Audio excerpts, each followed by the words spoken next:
Bom dia, boa tarde, boa noite, pessoal. E por que não dizer boa madrugada? Quem sou eu? Eu sou Isaac Barbosa, sou seu professor de língua portuguesa. E cá estamos nós, mais uma vez reunidos a fim de estudarmos a magnífica e magnânima língua portuguesa, pessoal. Então, por favor, peço que vocês se sentem confortavelmente e apertem os ossos cintos. Por quê, professor? Porque a viagem pela língua portuguesa está prestes a começar, ok? E na aula de hoje estudaremos sobre o texto e a textualidade. A primeira coisa é saber o que é um texto. E vejam bem, a palavra texto vem de tecido no latim. E texto e tecido possuem uma característica em comum muito marcante, na verdade mais de uma. A primeira delas é que tanto o tecido quanto o texto precisam estar bem entrelaçados para conseguirem cumprir com sua função. Então, se uma roupa, os fios da roupa não estão bem entrelaçados, essa roupa vai se esgarçar com muita facilidade, essa roupa vai rasgar com muita facilidade. E se no texto as linhas, as frases, os períodos e as orações não estão bem entrelaçados, eu não vou conseguir ler e entender com facilidade esse texto, certinho, pessoal? Ok?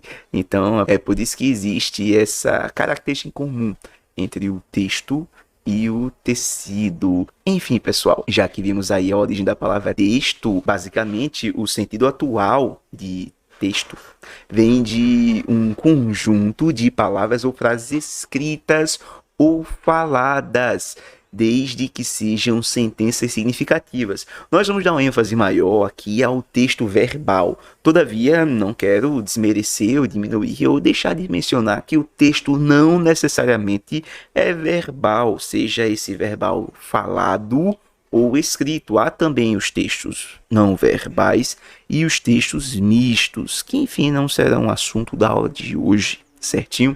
Então vejam, quando a gente fala de texto, nós podemos destacar aqui alguns exemplos.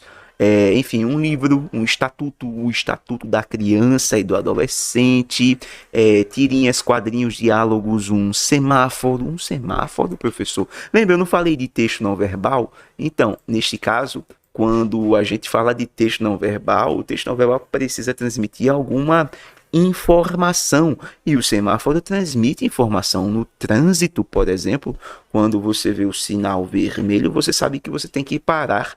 Quando você vê o semáforo amarelo, você sabe que você deve prosseguir com cautela, prosseguir com atenção. E quando o semáforo emite a luz verde, então você sabe que você deve seguir com tranquilidade, com fé, com coração tranquilo de que nada vai acontecer de errado.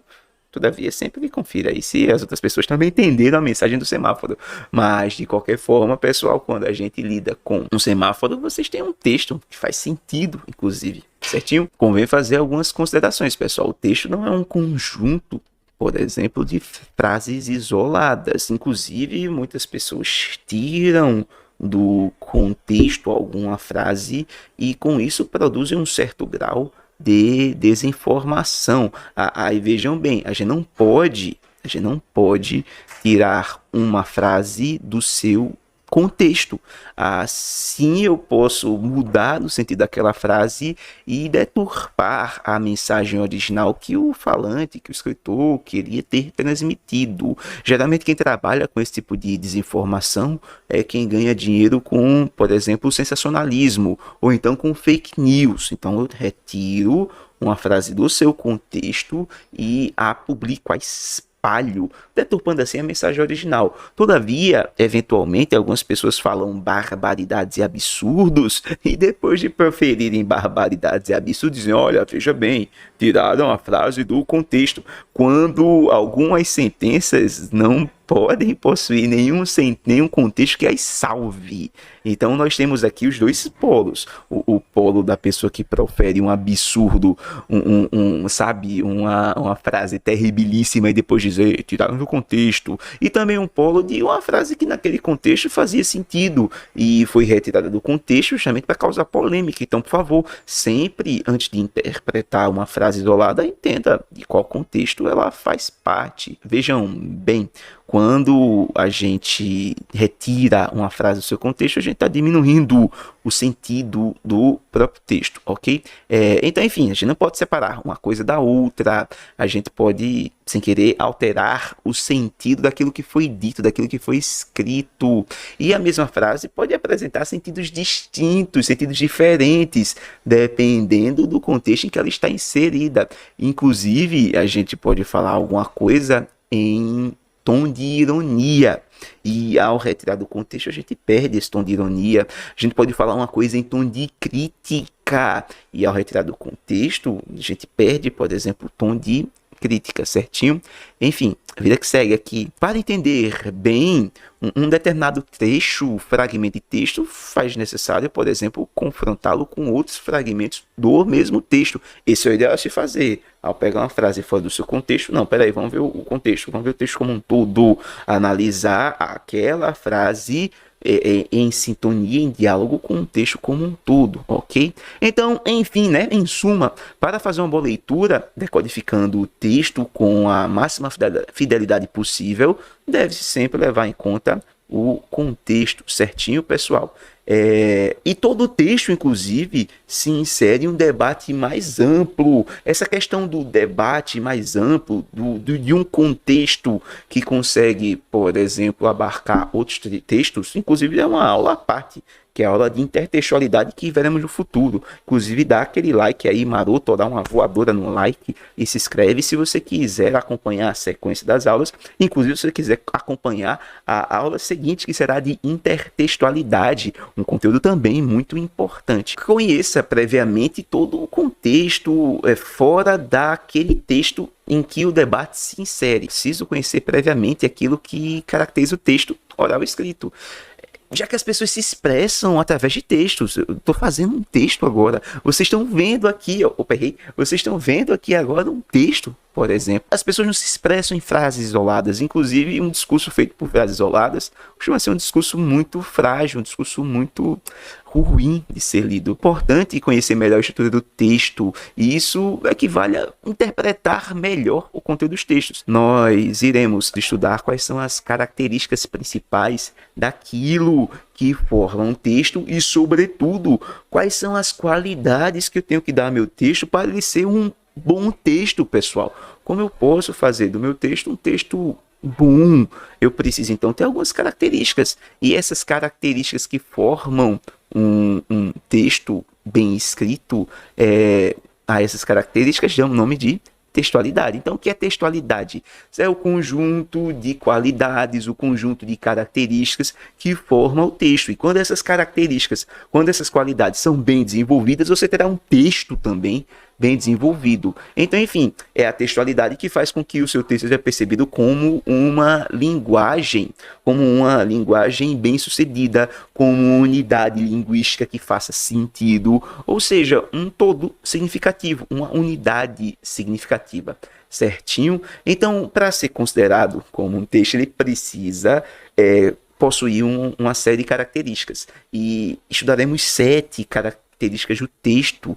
Saibam logo quais são. Por exemplo, a primeira delas, a primeira que a gente vai citar, é a coesão. Coesão é uma coisa importantíssima para um texto, pessoal. Importantíssima. A gente citou por alto a coesão quando a gente fala que o texto precisa estar entrelaçado. E justamente a coesão é essa capacidade do texto se manter unido. As frases, as orações, os períodos estarem todos ligados uns aos outros de forma harmônica, de forma orgânica. Inclusive, é o que a gente chama de coesão. A coerência, por exemplo, é também muito importante, só que a coerência não acontece no campo das conjunções, da vírgula, da ligação mais física, mais prática do texto. A coesão acontece aqui, no plano das ideias. Então é importantíssimo que o nosso texto seja coerente. Então a coerência, acho que eu falei a coesão agora, a coerência acontece no campo das ideias, certinho?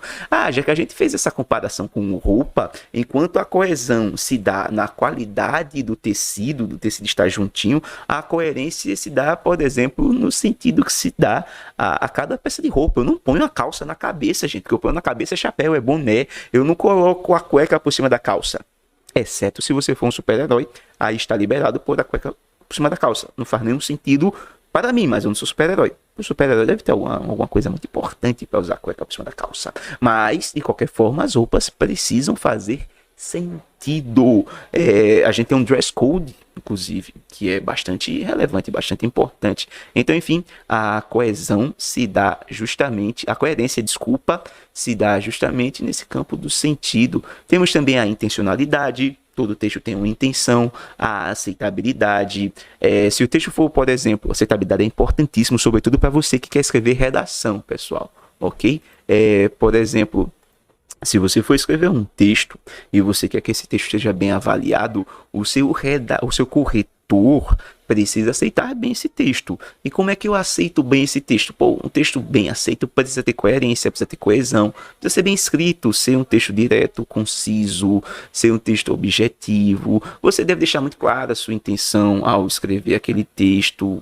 Deve ser um texto informativo, esse seu texto deve dialogar com os outros textos. Quando a gente junta tudo isso, aí, enfim, vocês têm, né, pessoal, um texto aceitável. E uma redação, por exemplo, um texto aceitável é um texto avaliado com uma nota muito legal, com uma nota boa. Então, até para você que quer escrever redação, essa aula é muito importante para você entender o que faz do texto um bom texto, o que faz do texto um texto legal, um texto bom.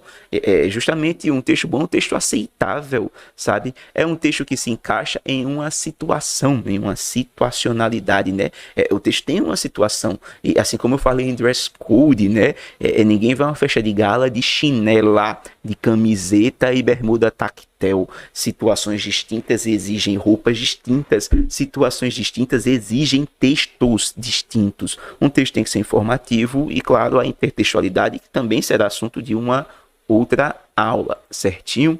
Então, vocês têm aqui, por exemplo, sempre erro. Vocês têm aqui, por exemplo, as principais características de um texto. E se essas características forem bem elaboradas, o seu texto será um texto muito legal, muito bem escrito, certinho?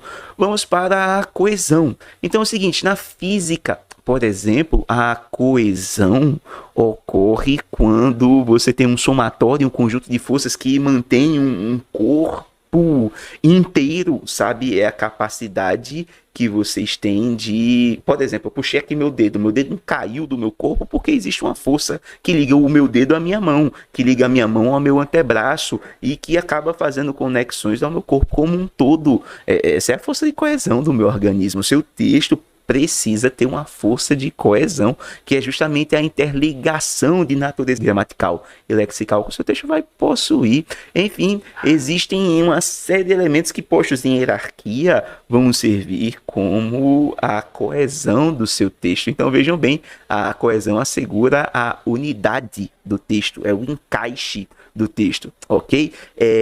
Na redação costuma-se avaliar a coesão normalmente com 20% da nota, porque é muito importante que um texto apresente a coesão. Inclusive, a coesão não ocorre única e exclusivamente entre palavras, ok? É o seguinte, entre as palavras da mesma frase, deve existir coesão, deve. Mas entre uma frase e outra também deve existir coesão. Entre um parágrafo e outro deve existir coesão. E finalmente entre as partes do texto, entre a introdução, o desenvolvimento e a conclusão, deve existir coesão, pessoal. Então, o texto como um todo deve ser coeso, ok? Então, a coesão faz com que o seu texto não seja um conjunto jogado ao léu, assim, um amontoado aleatório de frases. Basicamente, a coesão é o que faz com que o seu texto não seja um conjunto de peças isoladas, mas sim um conjunto uno, coeso de enunciados em que todos os elementos estão ligados, ou melhor, costurados entre si, certinho? Para utilizar, enfim, uma terminologia mais casual, mais corriqueira. Enquanto que a coesão acontece nesse plano mais, digamos assim, entre aspas, físico do texto, a coerência acontece mais no plano das ideias. Então, assim, um texto com a coesão muito ruim vai ser entendido com uma certa dificuldade. Logo, a coesão também pode, interferir na coerência. Pode, porque vai ser difícil entender um texto com a coesão muito ruim. Todavia, eu posso não ter nenhuma incoerência no meu texto e o meu texto apresentar uma coesão, sabe, ruim. E eu posso ter um texto com uma coesão muito legal e ainda assim o texto ser incoerente. Existe, sabe, uma interseção entre coerência e coesão, mas também existe uma área de dependência muito grande. Então a coerência está muito mais para o campo das ideias, ok? Então, assim, um texto coerente constitui um conjunto harmônico entre os enunciados do texto. Nenhum enunciado vai, por exemplo, desdizer o que um outro enunciado afirmou. Um texto não pode ter um fragmento que concorre contra o outro, senão não é um texto, enfim, né, é uma confusão. Então, enfim, né, é um conjunto harmônico que todas as frases, por exemplo, encontram-se relacionadas entre si, encaixando-se complementarmente umas às outras. Então, num texto coerente, as frases, as orações, os períodos, a introdução, a conclusão, o desenvolvimento, eles não concorrem um contra o outro, mas eles concorrem para o bom entendimento do texto, eles contribuem, eles colaboram, ok? Nenhuma delas vai ser distoante e lógica contraditória. Um texto coerente é um texto em que há um todo harmônico no campo das ideias e nenhuma informação destoa da outra, nenhuma informação contradiz a outra. Inclusive, um discurso incoerente acaba sendo um discurso muito confuso. Pessoas incoerentes são pessoas em que você não pode confiar. Então, se a gente não confia em pessoas incoerentes, por que nós confiaríamos em textos incoerentes? Então, quando um texto comete algum ato de incoerência, o leitor tende, por exemplo, a ficar muito reativo, muito resistente àquele texto. Então, muito cuidado com as informações que vocês passam nos textos para não contradizer suas próprias informações. Inclusive, isso é uma cautela que deve ser para a vida. Muito cuidado quando vocês, enfim, proferirem informações e depois proferirem informações contraditórias. Não façam isso. Sejam sempre pessoas coerentes e escrevam sempre textos coerentes, certinho? Então, vamos que vamos, né? Dito de outro modo, em relação à coerência, né? Num texto coerente, cada frase se solidariza com as demais, devendo o todo levar constantemente as partes. Então, o todo dialoga e concorda com as partes. E as partes concordam com um todo em um vai e vem ininterrupto. Então, há um encaixe perfeito de ideias. É isso que faz o seu texto ser coerente. Veja bem, todo texto possui intenção. Ninguém escreve nada sem nenhuma intenção. Então, ao redigir um texto, o produtor desse texto, por exemplo, possui intenção, às vezes clara, às vezes uma intenção velada, uma intenção escondida, mas sempre há intenção, a qual orienta a produção do texto, cabendo ao leitor descobrir que intenção é essa. Agora, vejam bem, o fato de todo texto ter uma intenção não quer dizer que o texto seja ruim. O meu texto agora tem uma intenção. A minha intenção, por exemplo, é fazer com que vocês aprendam. É uma intenção didática, uma intenção pedagógica, é uma intenção. E para eu cumprir com essa intenção, eu preciso que o meu texto seja claro, objetivo, conciso, direto, não dê margem para ambiguidade, não seja um texto confuso, em que as informações se conectem muito bem. Essa é a minha intenção. Eu acabei de falar em fake news e desinformação, por exemplo. O cara que propaga uma fake news tem como objetivo desinformar, tem como objetivo confundir. Todo texto tem a sua intenção. Algumas intenções são boas, outras não. Mas todo texto, gente, possui intenção, certinho? A intencionalidade do texto, então, concerne ao empenho do produtor do texto em construir. Que é isso, gente? Empenho do produtor construir um discurso coerente. Então vejam bem, quando a gente trabalha com a questão da intencionalidade, ok, se faz necessário que eu tenha um discurso coerente e coeso para que o meu texto consiga, por exemplo, satisfazer os meus objetivos. Eu tenho uma situação, eu tenho um objetivo, e se meu texto não for coerente, se meu texto não for conciso, eu vou falhar na minha intenção. O meu texto tem que ser convincente, pessoal. Tais objetivos de um texto, tais intenções podem ser informar, impressionar, alarmar ou convencer, podem ser pedir, ofender, denunciar, manipular. As intenções são as mais várias possíveis. A questão é se meu texto é compatível ao propósito ao qual ele se propõe, se o meu texto consegue contribuir para o meu objetivo ou não. Agora você pensa, igual nesse desenho aqui, né? Aí você pensa, então eu sou manipulado pelos textos sempre, li uma coisa e vou ser doutrinado, eu li alguma coisa e vou ser manipulado, influenciado. Não, porque existe uma outra característica dos textos, muito importante por lei, que é a aceitabilidade. Um texto pode ser aceitável ou inaceitável.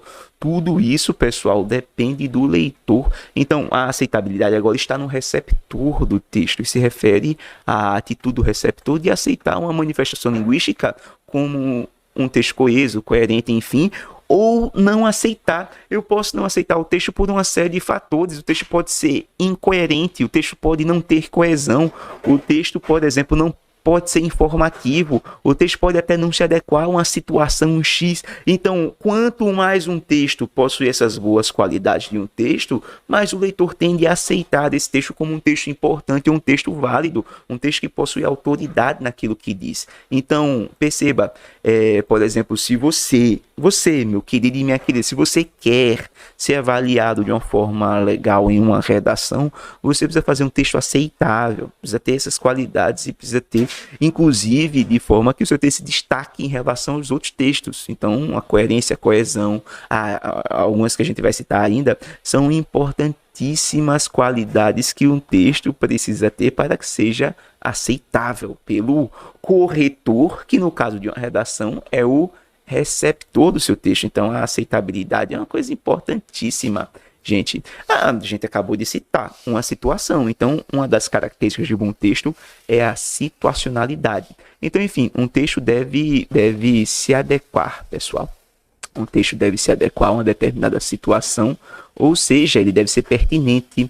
Esse texto deve ser relevante em relação ao meio em que ele é produzido. Então, por exemplo, uma revista de Turma da Mônica tem uma situação muito específica. Será que caberia na Turma da Mônica uma reflexão sobre o existencialismo da filosofia de Kierkegaard?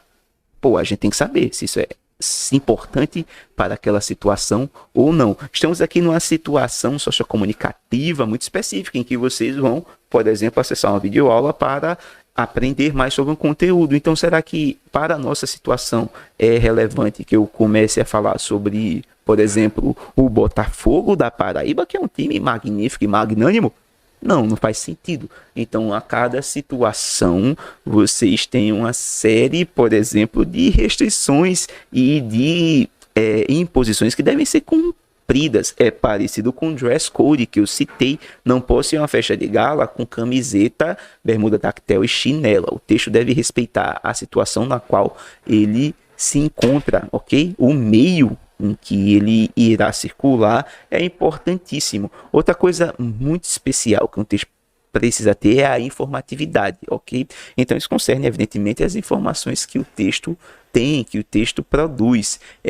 Aí vejam bem, se no caso eu faço um texto muito informativo, mas eu não consigo estabelecer uma progressividade dessas informações, um leitor que não possui muita vivência naquele tópico, naquele conteúdo, vai ter dificuldade em acessar essas informações. Então, por exemplo, um texto que não sai do básico, e eu já sou um leitor intermediário avançado, vai ser um texto cansativo, e um texto de nível muito alto, um texto altíssimo, física quântica, relativismo do tempo em buracos negros, foi uma coisa assim, high level, que eu não consigo entender nada. Aí, neste caso, pessoal, essa informatividade também não vai ser acessível para mim. Então, a informatividade deve estar em um nível legal, nem um nível muito básico para um leitor básico, nem um nível muito avançado para aquele leitor. Então, eu tenho que saber primeiro a situação. Vou falar com estudantes de qual grau? Ensino básico, ensino superior, pós-graduação, e o meu texto tem que ser informativo em um nível adequado à situação do meu texto. Então, enfim, as informações que o texto traz deve conseguir associar, por exemplo, ao nível já do leitor. Então, tenho que saber qual é o nível do meu leitor, o nível daquele estudante, daquele leitor, enfim, do aluno, e fazer um texto informativo para essa situação, ok? Então, tenho que associar informações conhecidas a informações desconhecidas. Então, se todas as informações forem novas, o leitor vai rejeitar o texto, justamente porque ele não vai conseguir processar tanta informação nova. E de modo contrário, de modo oposto, se todas as informações forem informações muito básicas, o leitor também vai rejeitar o meu texto, porque ele já conhece essas informações. Então, eu tenho que saber nivelar, e eu só nivelo as informações mediante a situação específica. Enfim, então o interesse do receptor pelo texto vai depender do grau de informação presente na leitura, ok? Ou seja, a informatividade ideal contrabalança dados conhecidos pelo leitor com dados novos que ele, portanto, passará a conhecer. Isso faz com que eu consiga ficar interessado num texto. Então, quando você trabalha com um nível de informação de redação, por exemplo, você deve saber fazer com que o seu corretor consiga relacionar as informações que você trouxe no texto ao tema, ou seja, um nível de informação que já era pré-estabelecido, e também com aquele nível de informação já pré-estabelecido que é o tema, você deve elaborar informações novas, deve dar novas informações a esse corretor da redação para que ele se mantenha interessado no seu texto, certinho? Enfim, a intertextualidade, pessoal, que é um tópico muito importante. Inclusive, se inscreva no meu canal para que você consiga acessar as novas aulas, ative as notificações, para assim que eu publicar uma aula sobre intertextualidade, você também conseguir acompanhá-la. Porque a intertextualidade tem questões muito relevantes, como a paráfrase, a paródia, o pastiche, enfim, a alusão, citação, referência. Tudo isso é uma aula à parte, gente. Mas, enfim, o que é intertextualidade? E um bom texto precisa ter uma boa relação de intertextualidade, pessoal. Então, enfim, é a relação que se estabelece entre um texto e outros textos, é o diálogo que os textos mantêm entre si. Em outras palavras, há em cada texto a presença de outros textos. Eu, neste caso, estou me baseando em outros professores para elaborar essa aula, para falar o que eu estou falando agora, certinho? Então, todo texto se constrói, gente, como um mosaico de citações. Todo texto é absorção e transformação de outros textos. Claro que, ao ler vários textos sobre o assunto, eu acabo elaborando um texto novo, que dialoga com os textos que eu li, dialoga, mas também acrescenta informações novas, ok? Inclusive, inúmeros textos só fazem sentido quando relacionados a outros textos, pessoal. Dependendo do conteúdo, eu preciso de leituras prévias para entender aquele texto. Então, eu também tenho no próprio contexto uma relação aí com a intertextualidade, ok? Então, a esse diálogo que o texto mantém com outros textos, dá-se o nome de intertextualidade. Assim, não existem textos puros, não existem textos que são 100% inéditos ou originais, ok? Eles só existem, esses textos, em relação a outros textos que foram previamente produzidos, anteriormente produzidos. Enfim, a intertextualidade será estudada mais à frente, a posteriori. Mais precisamente, a gente vai falar sobre paródia, paráfrase, pastiche, alusão, referência, enfim, são outros tópicos, ok? Então, jovens, não se esqueçam de me seguir nas redes sociais. É isso. Vejam bem, na aula de hoje nós estudamos a relação que o texto tem com características que o fazem um bom texto e aquilo que você precisa imprimir naquilo que você fala ou que você escreve para que consiga estabelecer um texto aceitável, um texto informativo. Enfim, espero que a partir dessa aula você consiga se aprofundar em outras leituras. Pessoal, beijo no coração, forte abraço. Não se esqueça de dar aquele like maroto, de se inscrever no meu canal e ativar as notificações. Nos vemos por aí.